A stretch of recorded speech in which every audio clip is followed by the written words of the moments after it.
मंचस्थ सभी महानुभाव,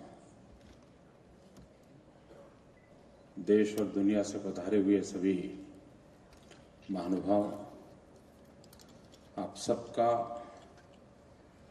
गुजरात में महात्मा मंदिर में अंतःकरण पूर्वक स्वागत करता हूं।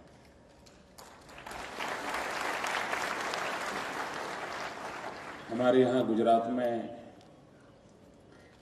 जब एक दूसरे को मिलते हैं तो पूछते हैं केम छे। आज इंडिया केम छे।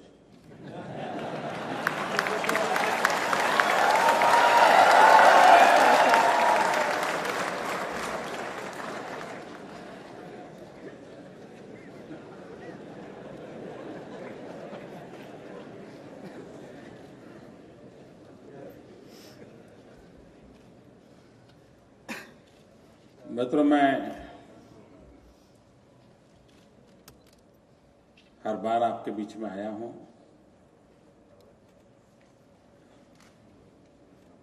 आपको सुनने का, समझने का मैंने प्रयास किया है।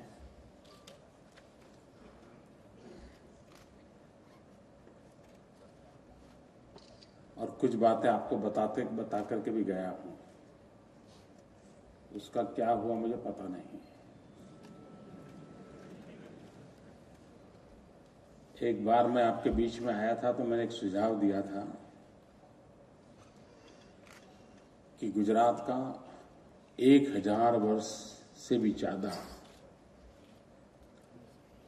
केमिकल दुनिया में बहुत बड़ा कंट्रीब्यूशन है।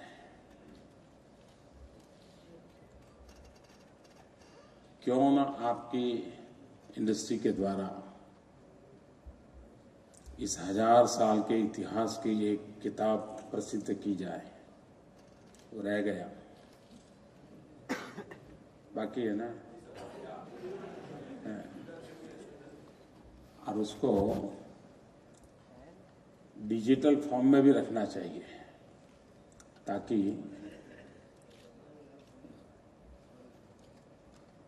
उस समय भी हमारे लोग विज्ञान के संबंध में कितने फॉरवर्ड थे, क्या कुछ हम लोग कंट्रीब्यूट करते थे। मित्र, यहां जो भी बैठे हैं सबको अगर पूछा जाए कि आपको क्या लगता है आपकी इंडस्ट्री में सफिशिएंट पानी मिलना चाहिए कि नहीं मिलना चाहिए, तो आपका जवाब होगा मिलना चाहिए। अगर आपको पूछा जाए कि भाई आपको क्वालिटी पावर मिलना चाहिए कि नहीं मिलना चाहिए, तो आपका जवाब होगा हाँ में। अगर आपको पूछा जाए कि भाई स्किल्ड मैन पावर चाहिए या नहीं चाहिए, तो आप कहेंगे बिल्कुल चाहिए। अगर आपको पूछा जाए कि सस्ते में स्किल्ड मैन पावर मिले तो कैसा रहेगा, ओह फिर तो बहुत बढ़िया रहेगा। 8 घंटे के बजाय 12 घंटे काम करने के लिए अवसर मिले तो कैसा रहेगा, ओह फिर तो पूछना ही क्या। सब अच्छा लगता है ना। लेकिन अगर समाज आपको कहे कि भाई कम से कम आप जहां हो वहां हमें शुद्ध हवा मिले, हमें पीने का शुद्ध पानी मिले, और तब आप चेहरा खराब कर दें, तो ये रुपया किस काम का दोस्तों।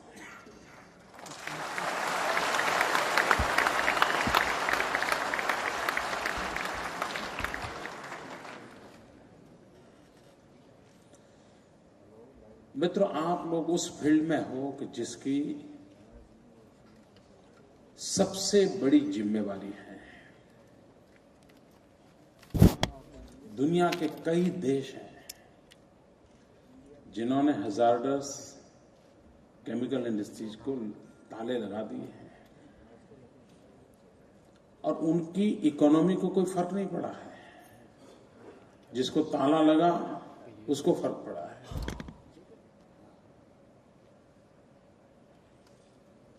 इन दिनों भारत सरकार ने कॉर्पोरेट सोशल रिस्पांसिबिलिटी लिए 2% कंपलसरी किया है। इस समिट में आप लोग कॉर्पोरेट सोशल रिस्पांसिबिलिटी के तहत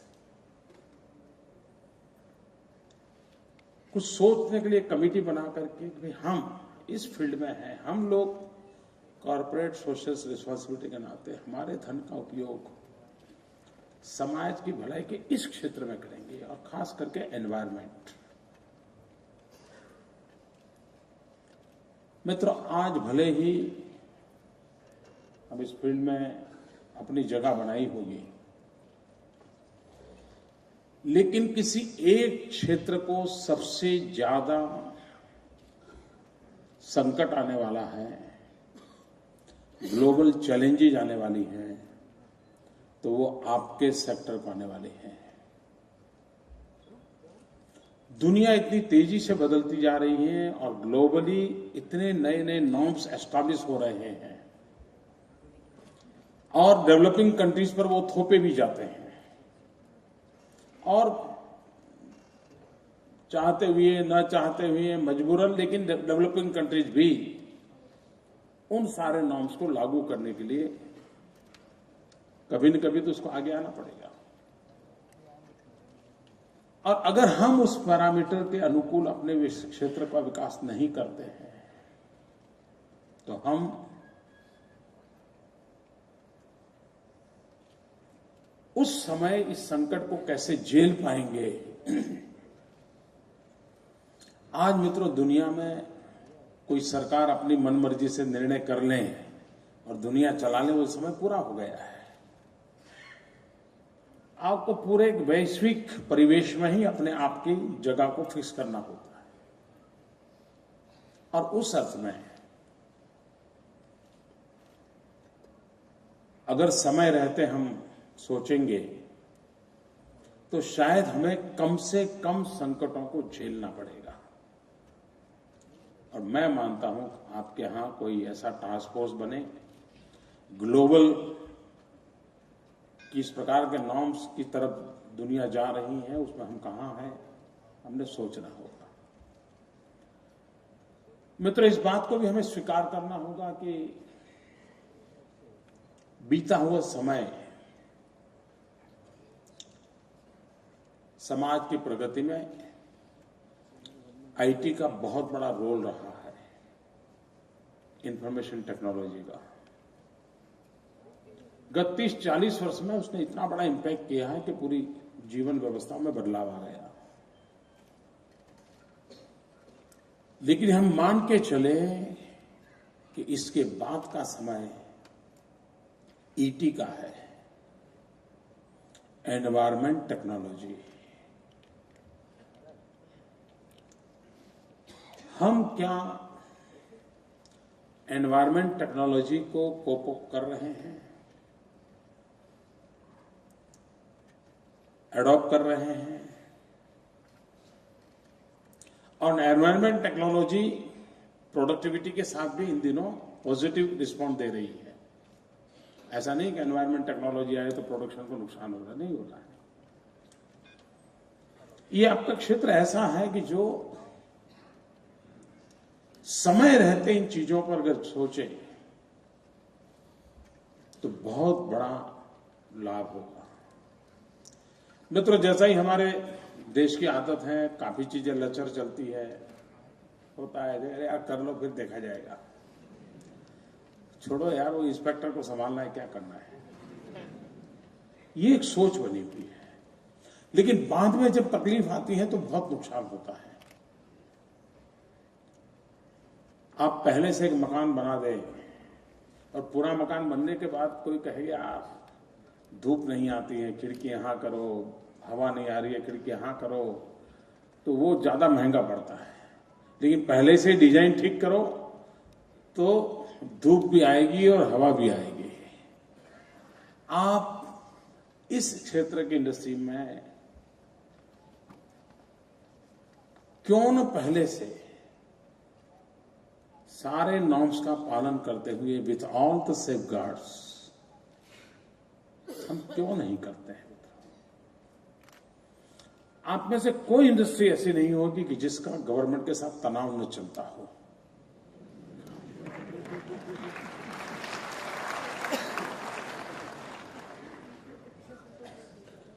ऐसा क्यों?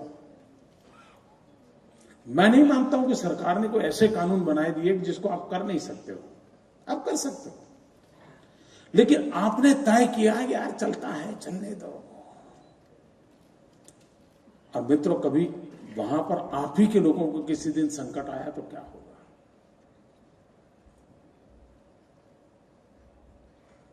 और मैं मानता हूं कि हम एक ऐसे फील्ड में हैं कि जहां पर एक्स्ट्रा सेंसिटिव होने की आवश्यकता है।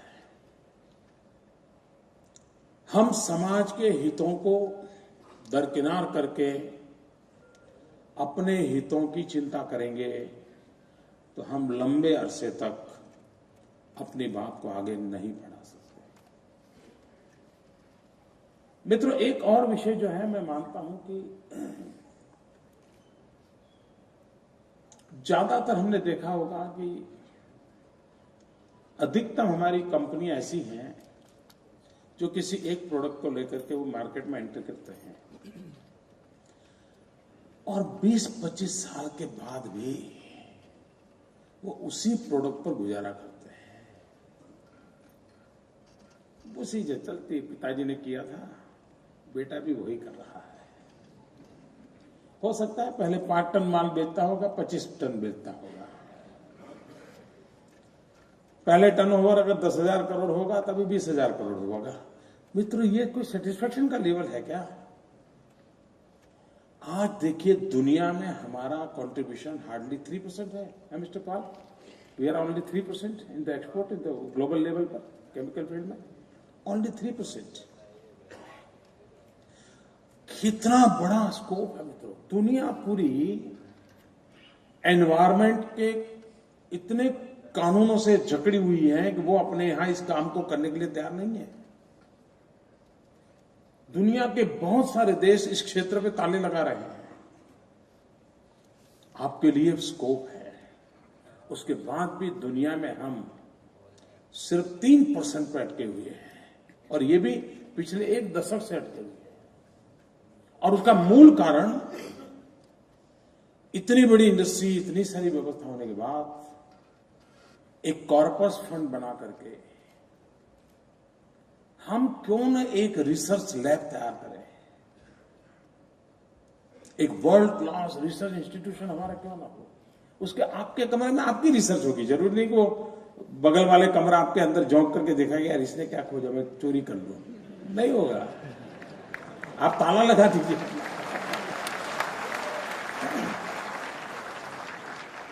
हो सकता है हमारे देश में इंडिविजुअल एक कंपनी के लिए रिसर्च के लिए इन्वेस्टमेंट की सोच नहीं है, उसको लगता है it's a waste of money, ऐसा मानता है वो। लेकिन अगर समूह के रूप में हम करें तो मैं समझता हूं शायद जिस प्रकार से हमने कॉमन एफ्लुएंट प्लांट की दिशा में हम ले गए गुजरात में, पहले अगर उसको एफ्लुएंट ट्रीटमेंट के लिए कहा जाए तो उसको लगता था कि इसके बजाय अफसर को संभालना अच्छा है, अपनी गाड़ी चल जाएगी। फिर वो ट्यूबवेल जैसा करके नीचे डाल देता था। 5-6 साल तो चले जाते थे, फिर गंदा पानी बाहर आने लगता था, फिर पता चलता यार गड़बड़ किया है। लेकिन जब कॉमन करने लगे सबको लगा यार चलिए सबका इकट्ठा है, हम भी हमारी पाइप वहां डाल दे यार, चलिए हो जाएगा, थोड़ा खर्चा होगा। शुरू हुआ धीरे धीरे, उसमें भी कुछ घपले चल रहे हैं, मेरे पास जानकारी है।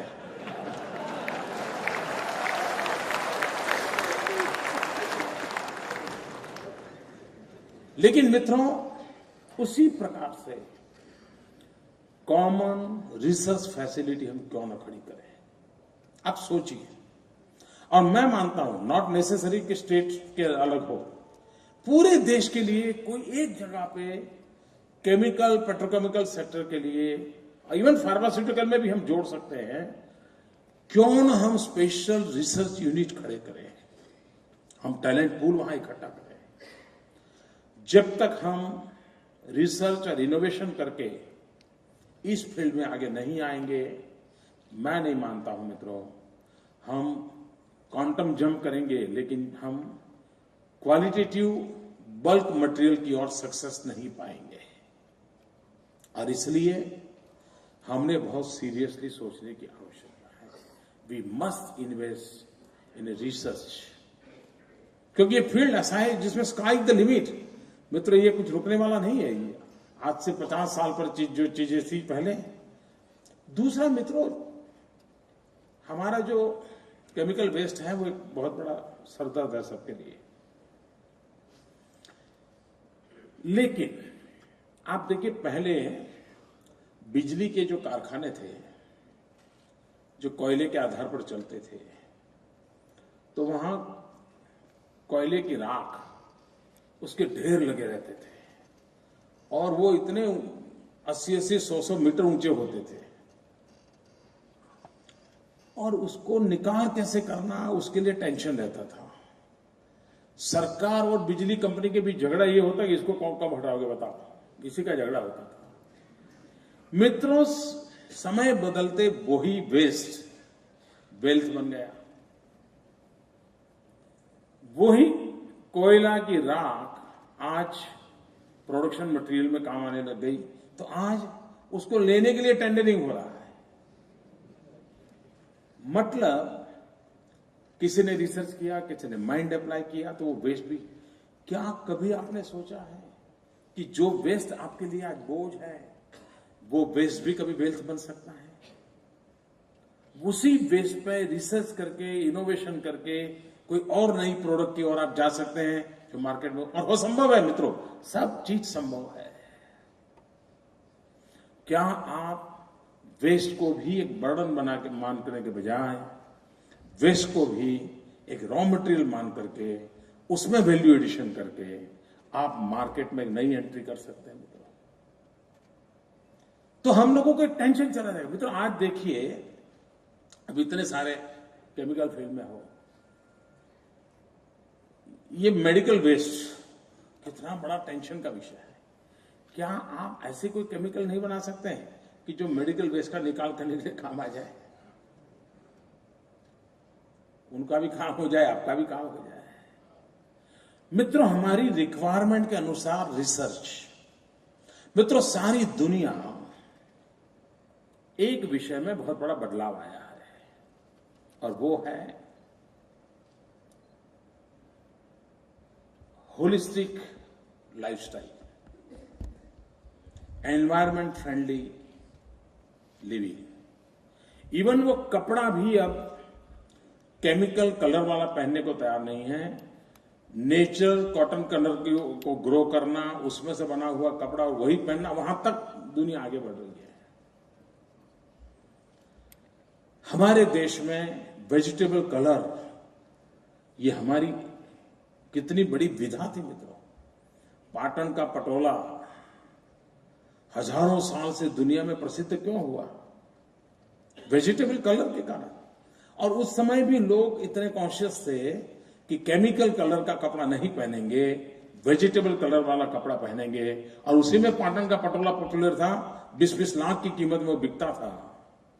मित्रों, आज हमारे यहां वेजिटेबल कलर का रिसर्च और दुनिया के सामने एक ब्रांड बना करके हम अपनी जगह खड़ी कर सकते हैं। यस, ये एनवायरमेंट फ्रेंडली सोसाइटी के लिए आज घर की दीवारों को भी लोग उस पेंट को पसंद नहीं करते हैं जिसमें केमिकल हैजार्डस की बू आती है। इतना बदलाव आ रहा है मित्रों।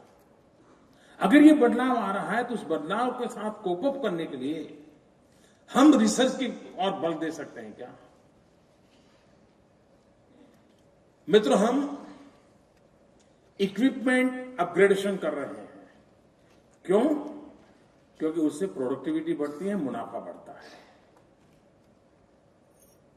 लेकिन हम रॉ मटेरियल में वैल्यू एडिशन में जो ताकत लगानी चाहिए, जो रिसर्च इनपुट देना चाहिए, वो नहीं दे रहे हैं। मित्रों, क्या कारण है? हमारे देश का रॉ मटेरियल विदेशों में एक्सपोर्ट हो। क्या हमारे केमिकल फील्ड के लोगों की चैलेंज नहीं है? ज्यादातर रोल आप ही लोगों का है।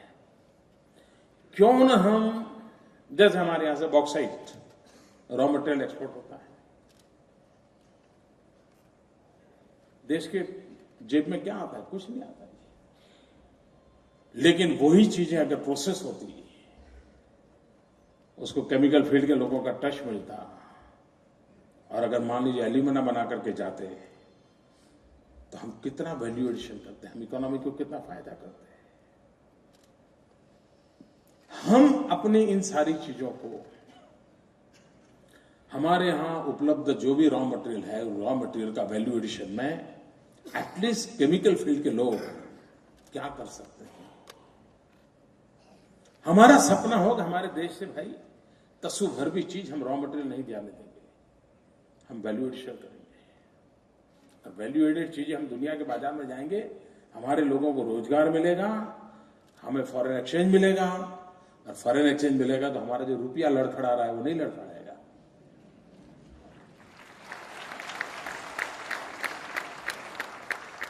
मित्रों, बातें छोटी छोटी होती हैं, लेकिन हम उस पर बल कैसे दें। मित्रों, उसी प्रकार से ह्यूमन रिसोर्स डेवलपमेंट, गुजरात में जितना बल हम लोगों ने इस इंडस्ट्री की इंफ्रास्ट्रक्चर के लिए दिया है, और पीसीपीआईआर तो दहेज दुनिया के 25 बेस इंफ्रास्ट्रक्चर में उसने अपनी जगह बनाई है पीसीपीआईआर में। ये छोटा अचीवमेंट नहीं है, लेकिन जितना महत्व इंफ्रास्ट्रक्चर का है उतना ही महत्व ह्यूमन रिसोर्स डेवलपमेंट का है। आज हमारे यहां केमिकल कॉलेज है, केमिकल फील्ड के मैनेजमेंट की स्कूल चालू हुई है, लेकिन हम चाहते हैं जहां पर क्लस्टर्स हैं, केमिकल फील्ड के क्लस्टर्स हैं, क्यों न हम ITI specially dedicated to the chemical field, जो छोटे छोटे छोटे काम करने वाले लोग हैं, जिनको थोड़ा, और जिसमें, और इनकी ट्रेनिंग इसलिए जरूरी है। केमिकल की कुछ कंपनियां तो ऐसी है कि कोई भी आदमी बिल्कुल पढ़ा लिखा नहीं है, लेकिन अगर महीने भर वहां रहा तो उसको आ जाता है कि लाल कलर का इतना डालो, नीले कलर का इतना डालो, पीले कलर का इतना डालो, उसकी गाड़ी चल जाती है।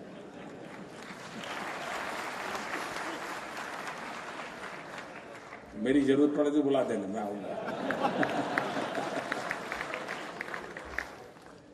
लेकिन मित्रों, उसमें सिस्टमेटिक ट्रेन मैन पावर के अभाव के कारण हम ही हमारी इंडस्ट्री को एक्सीडेंट जोन में हम कन्वर्ट कर देते हैं। हम एक प्रकार से एक्सीडेंट को रिक्रूट करते हैं, एक्सीडेंट को इनवाइट करते हैं।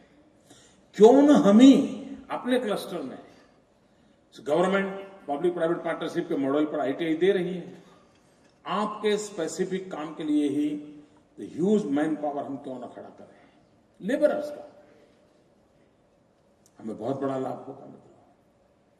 तो जितना महत्व इंफ्रास्ट्रक्चर का है उतना ही महत्व अगर हमारा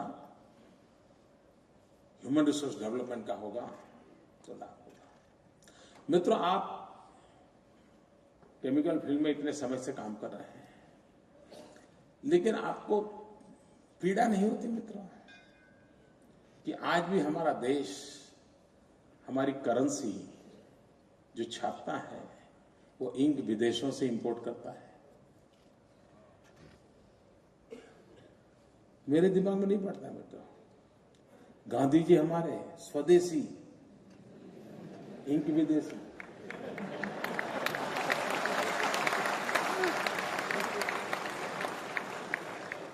क्या ये चैलेंज आप नहीं उठा सकते दोस्तों? मित्रों, हमारे देश की करेंसी हमारी अपनी इंक से क्यों न छपे? क्यों इंक इंपोर्ट करना पड़े? और मैं जानता हूं उसके पीछे जितना दोष केमिकल फील्ड के लोगों का है, उसके ज्यादा दोष निर्णय करने वालों का, दैट आई नो। वो अब 4-5 महीने का सवाल है।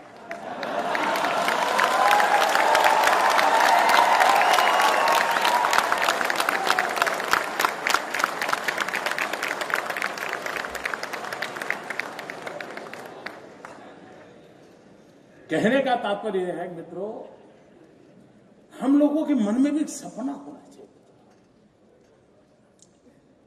हमारे देश की करेंसी, उसके लिए जो इंक चाहिए, हम उस इंक को मैन्युफैक्चर कर सकते हैं जी, ऐसा थोड़ा है।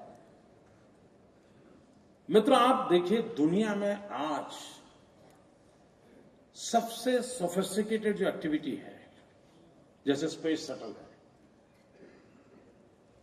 यान चंद्रमा पर जा रहे हैं, शटल जा रहे हैं, घूम रहे वहां, उन सब में अगर सोफिस्टिकेटेड एक लिक्विडेट व्यवस्था की जरूरत पड़ती है, वो सारे केमिकल्स, उसका बेस कैस्टर है। स्पेस शटल के अंदर भी बाकी कोई चीज काम नहीं आती। अब हम लोगों को कैस्टर पसंद नहीं क्योंकि उसकी बदबू ऐसी आती है, कोई मुंह पे भी नहीं लगाता है। लेकिन सोफिस्टिकेटेड जो भी दुनिया में आज चीजें हैं, उसमें उसका मित्रों अकेले कैस्टर में से 300 से ज्यादा प्रकार की मोस्ट वैल्यूएबल प्रोडक्ट जिसकी आज दुनिया में मांग है। गोल्ड और प्लेटिनम से भी ज्यादा महंगी वो चीजें हैं।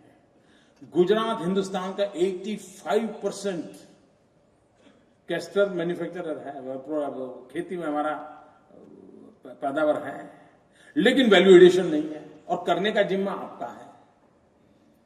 अगर आपने रिसर्च किया होता, सिर्फ कैस्टर पे काम करते, दुनिया में मित्रों इतना सबसे ज्यादा वैल्यू एडिशन करते हम बहुत बड़ा कंट्रीब्यूट कर सकते थे। मित्रों आज पेट्रोलियम सेक्टर मांग है। जेट्रोफा की खेती हमारे यहां बहुत, यानी बंजर भूमि में भी जेट्रोफा हो सकता है। क्यों ना हम जेट्रोफा से 5% 10% भी अगर हम फ्यूल के अंदर उसको मिक्स करते हैं, आप इस देश का कितना फॉरेन एक्सचेंज बचा सकते हैं मित्रों। और ये सारे क्षेत्र इंडिया केम के हैं। और इसलिए मैं आप लोगों से आग्रह करूंगा कि आप जब इतने सारे विषयों पर यहां चर्चा कर रहे हैं, तब हम नेक्स्ट जनरेशन ह्यूमन रेस को क्या कंट्रीब्यूट करते हैं, उन चीजों की ओर हम सोचें मित्रों। अब आज से 50 साल पहले किसी घर में केमिकल डाई के लिए सोचा था मित्रों? ज्यादा से ज्यादा मेहंदी से चला लेते थे। आज हर घर में हर हफ्ते वो लगाता है। यानी कितना बड़ा मार्केट हो गया आपका। हर एक को अपने बाल काले करने हैं। किसी ने रिसर्च किया होगा तभी तो हुआ होगा मित्रों। अब प्रोडक्शन कितने ही लोग करते होंगे। यानी रूटीन लाइफ में इन चीजों ने अपनी जगह बनानी है।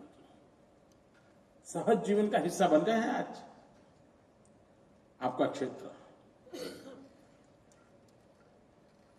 और इसलिए मित्रों कंज्यूमर गुड्स के दिशा में भी आप बहुत बड़ा कंट्रीब्यूशन कर सकते हैं।